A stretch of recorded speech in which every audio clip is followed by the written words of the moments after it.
Hello everybody, this is going to be our intro to Blender tutorial. I will try to speak so fast, but pack in all of the information in this one, just so we can keep the other ones clutter free of just like, this is Blender, this is how you move around, this is what a mesh is. So this is just going to give us like a basic understanding of what 3D modeling is for those completely unfamiliar. Again, you can download Blender for free from blender.org or from Steam. I highly recommend, if you have one available, using a 3-button mouse. That middle mouse is going to be like instantly necessary. There are ways to like kind of work around it. It's just like kind of clunky. And then those of you used to like gaming, your left hand's going to be like on your keyboard like you would. Those that don't game very much, you're going to have shift, pinky on shift, thumb on spacebar, and then your 3 middle fingers on like A, W, and D. Just like kind of rest it there because it will give us easy access to all the hotkeys. So we'll be using a lot of hotkeys. I will call out when relevant which ones I'm using. But I will have it, sorry, I just like brain farted. I will have it listed on the Discord. I will have a hotkeys. I'll make a specific hotkeys channel just so that's easily findable. Okay, so first thing first is I made this full screen. So that's why mine might look a little bit different. I did window full screen. But that top left section is just like generic options that we have available. I guess I should just go over saving. Under file, you have just first time you save, you're going to do save as. I highly recommend making a folder hierarchy for your project. So have like a main folder that's like pumpkin project. And in pumpkin project, you can have like working files, which would be like where your saves are. You can have a folder that's reference material for like references of pumpkins you might want to use. You're going to have one that's like materials, which we will be using eventually as like a material. We will need to save like materials and stuff. So just to keep everything together. So if you are like working between computers, you can easily like transfer that folder over, have everything nice and together. So first time you save, you will do save as. From then on, come back. Oh, there we go. From then on, I highly recommend doing save copy rather than save. If it's like just easy for you to do that hotkey, it says by save, like while you're working, go ahead and do that. But at major checkpoints, like it's like end of the day, it's right after you did something major. Also, I do it like make sure you save right before you do something major, but do a save copy after that, just so it's like you have a previous version of before this major change.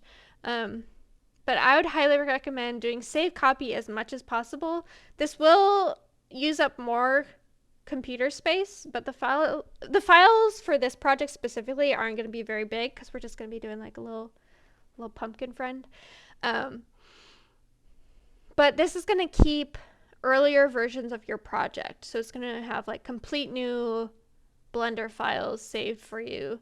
This is handy because sometimes, I've had to do this before, sometimes like an object will just like, something will have gone wrong with it, like a face is like contorted in on itself, the vertices are all messed up, something like got drastically moved on accident. Instead of having to fix that, or just like an object might not be working, you could go back to an earlier version when it was working and save that object and export it and import it into your new thing. So that's been handy for me personally. I've had to do it actually probably like once per project. I just sabotage all of my projects. The other reason is if in case your project gets corrupted, Blender is pretty stable, so this is rare, but it has happened. I feel like it's guaranteed to happen to someone at least once. So rather than having to start your project completely over, you will have an earlier version. So instead of the 2 weeks of work it'll take to make this project, it might just be like a couple hours. Um, if Blender ever does like shut down unexpectedly, when you're working with Blender, especially if you're just working on like a laptop, a less powerful machine, um, you want to like make sure Blender is like the only thing running. How well it runs, how much you can do is dependent on how powerful of a machine you have. So like do not have like Photoshop open or everything. Even like close as many tabs of the internet as possible. Um, sing your own music to yourself. No, just kidding. But if it ever does shut down, Blender usually does a pretty good job of like having like working memory of what it's been doing. So you can try that recovery option to see if it like had like an autosave that it did for you, just to see if you don't have to like go back as far as your last save. I think that's just like all for generic settings. These little tabbies, these little tabby cats at the top, these are different workspaces. So if you click on these, you can see we have like different versions of the screen come up. Oh, I just clicked on one that takes longer. Don't click on shading apparently. Sorry. So these are going to give you different like screen setups, and they cater towards specific things. Like animation caters towards if you're animating. For now, we're just going to be staying in layout. We can kind of, if you do want to be in modeling, that one will also be working with what we're doing. But I'll just be in layout. You can customize these if there's a screen missing on yours that should be there. First, check that you're in the same workplace as me. Second is we can add things and fix the layout ourselves very easily. You might see like the top of each section of the screen. There's this like little icon with a drop down. That's basically it saying what type of screens there. So we can like put in more screens, change the screens we have. So it's possible to change stuff. This top right area, this is our outliner. This is where we have like a list of all of the objects in our scene. It's kind of like, I guess it's kind of like layers. I mean, there's not really, there are layers in Blender. We're not going to touch on those. Those are for if we have larger projects. For this, everything's like on the same layer, but we have multiple objects. We can group our objects. It's gonna list everything we have out over there. Right now, I labeled it already, but I have a sphere, which is the pumpkin. First time you open, it'll probably be a cube. I just changed it. Here, I'll put the cube. I'll show you all how to do that in a second. How to make more things. But now we have the cube, we have our camera, we have our light. The more things you put in here, the more things that will be listed. So the more cubes I put in, you can see it just puts like .00 number after it. So I highly recommend labeling things as you go. Like I labeled pumpkin right away, just so it's like easily clickable for you if you need to find something specific and it's hard to like click on it directly. Also especially helpful if I need to come over to your project to like look at something and fix something, I can like easily find what I'm looking for. Also you have this like eyeball icon if you want to like toggle visibility. Really quick hotkey I'm using. I'm hitting X to delete the bunch of cubes I made. Wait, I should keep one cube. But X, super handy to get to if you have your hand in the little like gamer hand mode. You can just pop up your thumb and hit X and delete something. I'm just gonna move this over. I'll show y'all how I'm moving around and stuff in a sec. Bottom right hand corner, this is all of our properties. The white ones are gonna be the like general overall properties of everything. The rest of them, most of the rest, I guess, not all the rest, but are going to be more specific to the object you have selected. So you might notice, like right now, I have like all of these options, but if I click on the light and you notice, like pay attention to that section, we have a different amount. So that's what I actually really like about Blender. It only makes the relevant tools and options available exactly when you need them, so you're not like cluttered with stuff that are just like completely irrelevant with what you're working on. So I won't go through any of these today, I don't think, but this is where all of our like properties and options are going to be.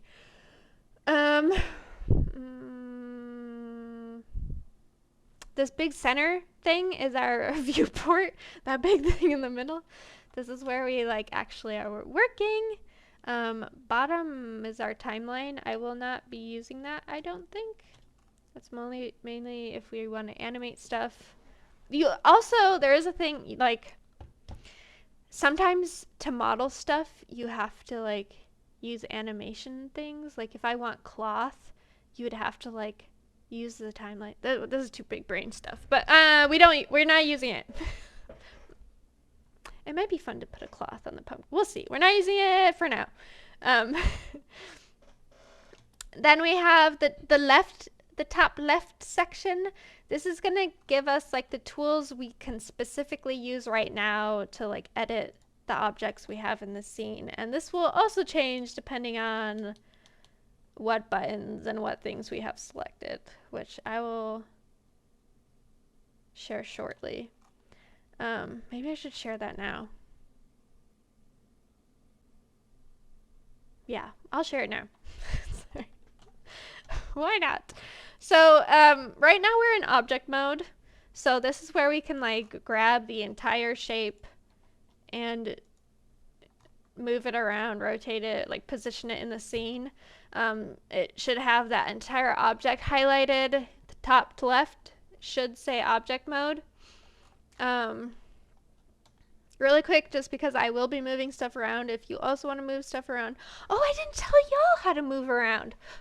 Pause, everyone. Well, don't pause the video. Pause that train of thought. So to move around the screen, this is where we need middle mouse button, where it becomes MVP. So if you don't have middle mouse, you do have these buttons in the top right you can click on and use. Instead, you can like even just like left click on this little icon and drag it around, and it'll like rotate and stuff. So you do have those options. It's just not going to be as fluid. There should be enough mice in the computer lab that have middle mice, and then I'll see if I have any mice laying around. We have 3 ways of like moving around the screen. We have zooming. So also you have the magnifying glass if you don't have middle mouse. But I'm just using the middle mouse to scroll it up and down to zoom in and out. We also have clicking in the middle mouse button. So if you click on the middle mouse and move your mouse around, it's going to like revolve around the screen. And then we also have shift. Hold down shift, hold down middle mouse. That's going to give like the pan where you can like move where you are but keep the same view. I don't know why I have my like recording in this screen, and I like prefer watching my modeling screen over there, which I feel like doesn't make sense. But yes, so zoom with scrolling middle mouse, rotate around by holding in middle mouse, and then pan around by holding in shift and middle mouse. So these are kind of like necessary to get used to doing. Eventually it'll be like muscle memory, and then it's like really annoying when you switch to a different software that uses like ever so slightly different ones. Even like playing The Sims, sometimes I get screwed up. Other thing is if your moving around seems clunky, like clunkier than just like you getting used to moving around. Like it's like you're having so much trouble zooming. It's like not actually rotating around the object you intended to rotate around. We can fix that. Also, if you just like get lost, if you're like, where's my scene? Or if it's like super zoomed out, sometimes that happens. Where's my scene? This is when it's super handy to like know what to click on. Like, oh, I need to look at my pumpkin. We have this handy dandy hotkey to bring us back. It's the key is called tilde. It's I need to. I feel like I need to draw it out. It's this key. Sorry, I have like a. I don't know why my cat's names are on this sticky note. It's that key in the top left corner, the little squiggle line. That's the tilde key. So hit that. It should bring up a little menu. Oh, I will catch up. Okay. This is going to give us different views, but we also have view selected. So if you ever get lost and you hit view selected, key component is like having something selected. So make sure you click on, like using your outliner, click on one of your objects, and then if you do view selected, for those of you that might have just been using it to like reset your zoom, now you might notice like your zoom is working better, your revolve is working specifically on the pumpkin. If I do it on the cube, you can see like it's specifically revolving around the cube. So keep that in mind as like an easy way to like kind of fix how your screen's working. The other things in there, the other views, they're super handy if you need to like line stuff up specifically. Also, if you're like using reference photos, I don't think I'm going to show y'all how to do that, but there is a way to use reference photos. Highly recommend. We're kind of just like making up a pumpkin figure on our own though, but usually you're like modeling based off of something. So that is a thing you can do. I'm not gonna show you though. But you can do like top view. Oh, that's not a good view. A side view. When you're in one of these views, one of the orthographic views,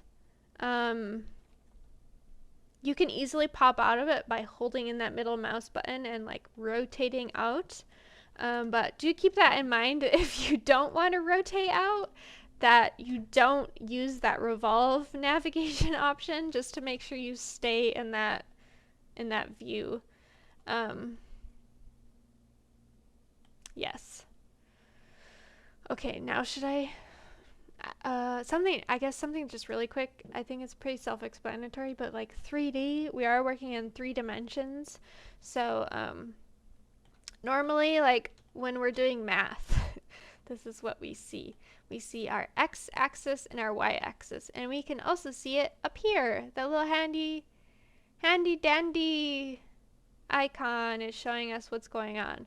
But we usually have like our y-axis, we have our x-axis. For this, we also have like our pen being stabbed into the paper, making our z-axis. So we have x, y, and z, which will be relevant in a second. So now let us go back to that editing business. So object mode, again, is like default of where we are. If we hit tab, we'll go into edit mode. So up here, top left, you see it says object mode. If I hit tab, it now says edit mode. On the pumpkin, you can see it looks very different. Let me do the cube for now, so it's less terrifying, and also looks like what you probably see on your screen.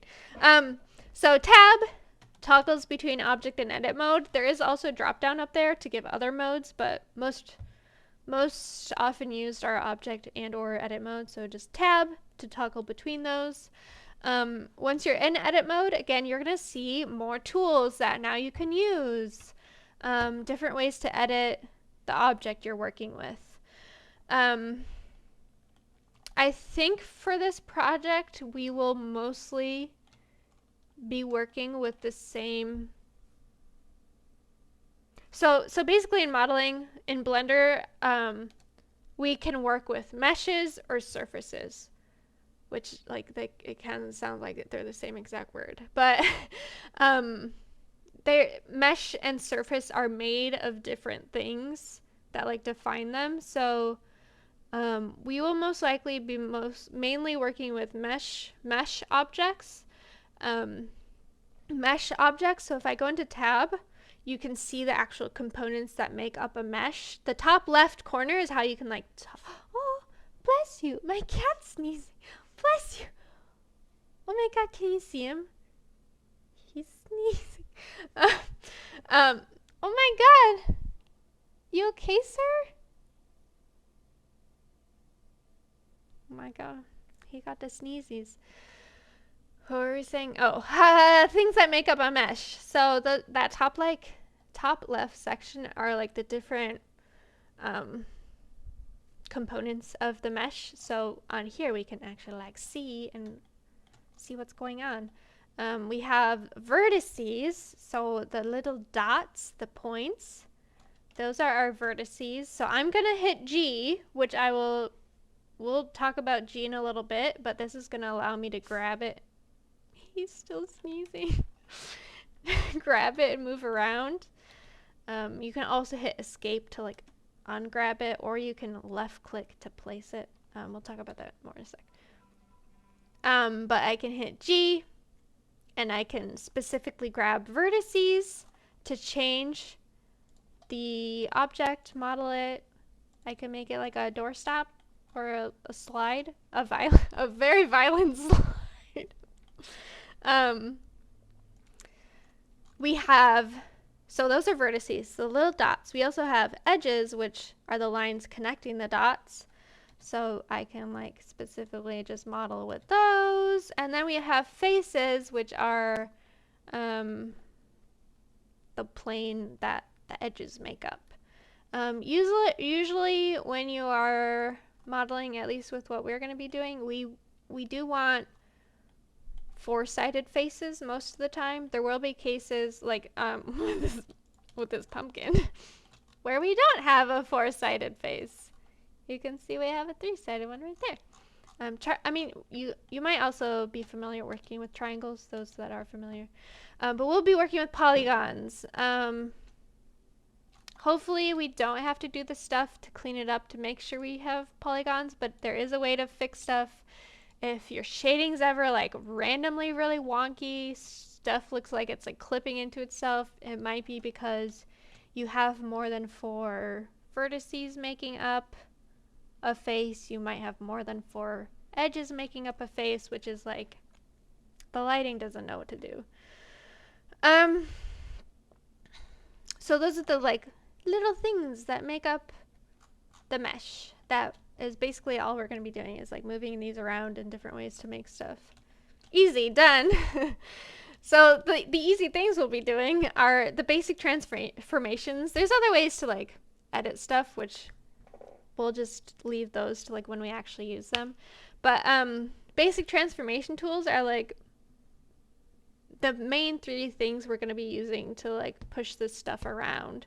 So we have grab, move, but I'm going to just call it grab because G is the hotkey.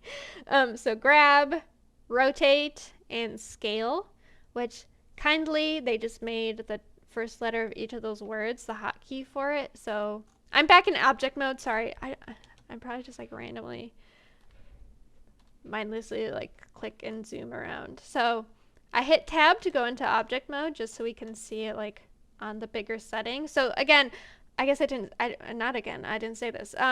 Basic transformations can work in object mode or in edit mode.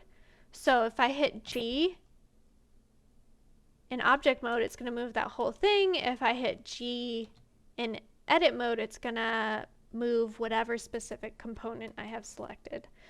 So for hitting grab, so G for grab, you can see we can move something around.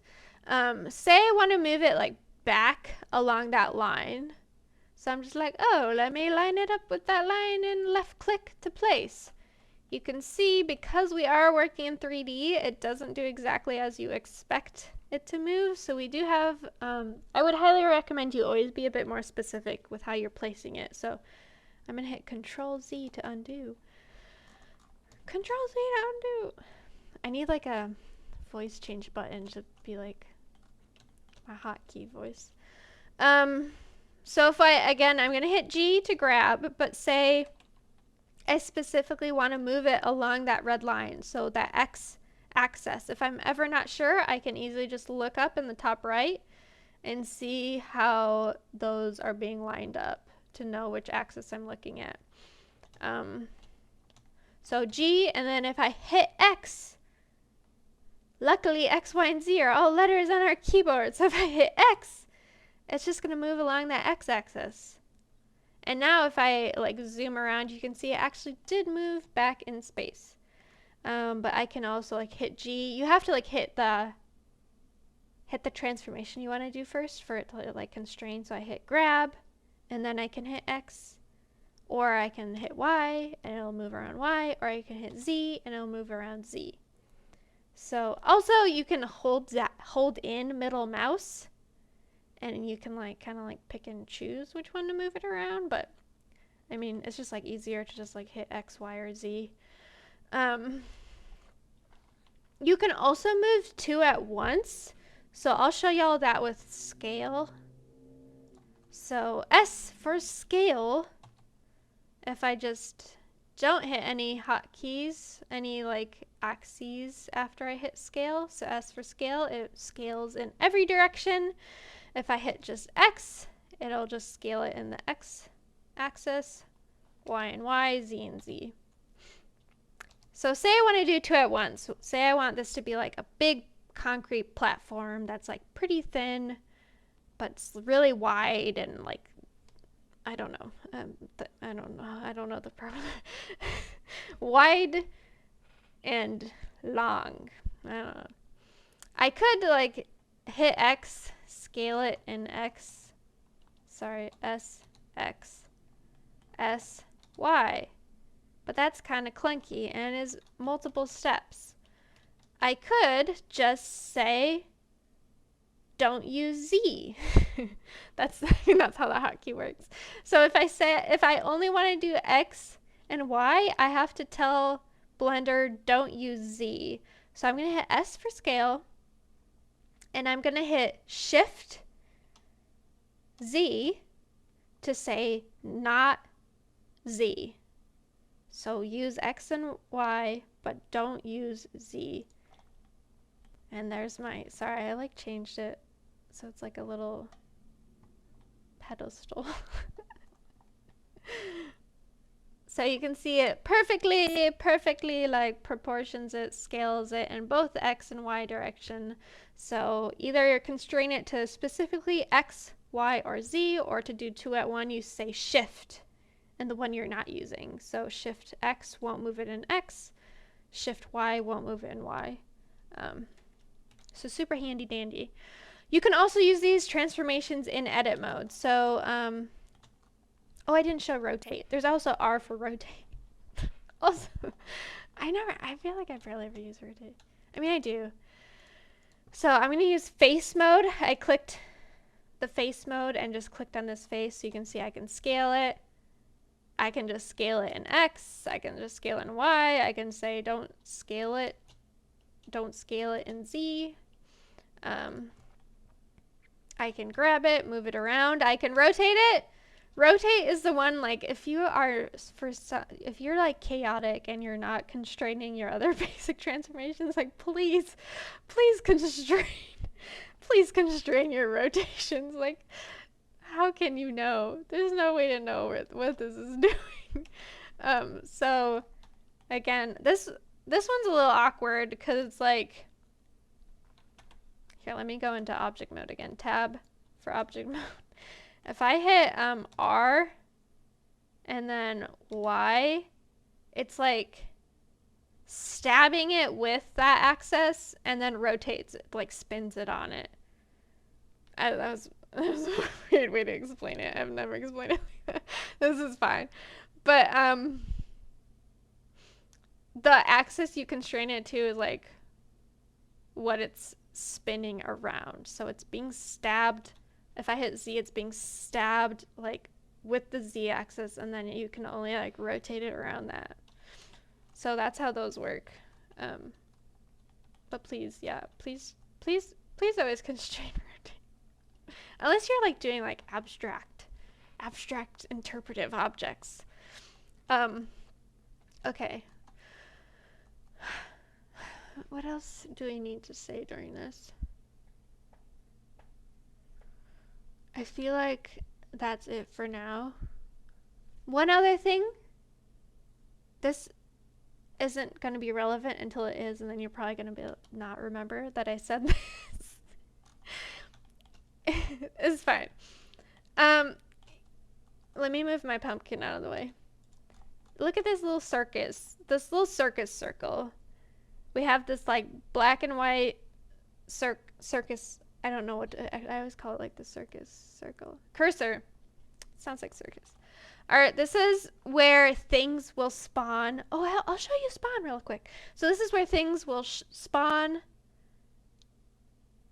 and eventually someone's going to accidentally move it somewhere else and be confused. So I'm just gonna say now like how to fix that.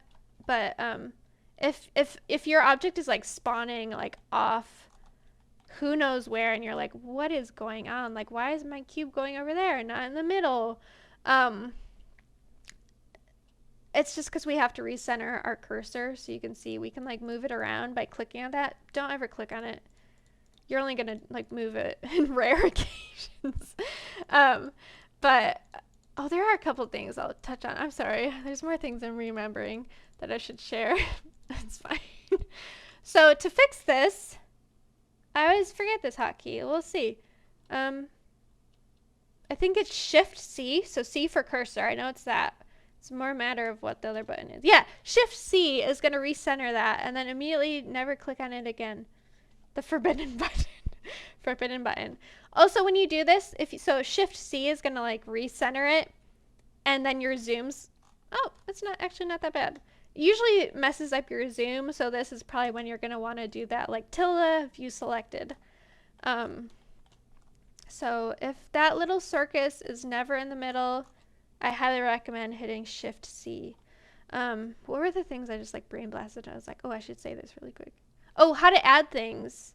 We'll go over this, but if you just want to like play around, Shift A. So A for add. Shift A is how I've been adding things into my screen. So this is where you can actually see like mesh and surface, like how I mentioned that are like the different ways you can model. There's also lights and cameras. We'll eventually be working with lights. And oh, this is a meatball. And also meatballs. Casual. So this is where you can add specific objects. I won't really touch. There's a monkey. I won't really touch on it except for the monkey. I hate her. Her name is Susan. I don't remember why I hate her. I just remember I do. That's probably when I need to like reevaluate my feelings. Now is that all? Shift A, add things. Hit X to delete things. Scale, rotate, grab, basic transformations. Tab, object mode, edit mode. And then holding down like middle mouse is like how we rotate. I think we're fine. That's good. Okay. So this is just like spam of information video just to like get us situated. I highly recommend you like practice moving around as much as you can. It's really just going to be like repetition of use that gets you used to doing all of this. And then the next video will actually be like step by step of our first step of this project. So thank you all. Good luck.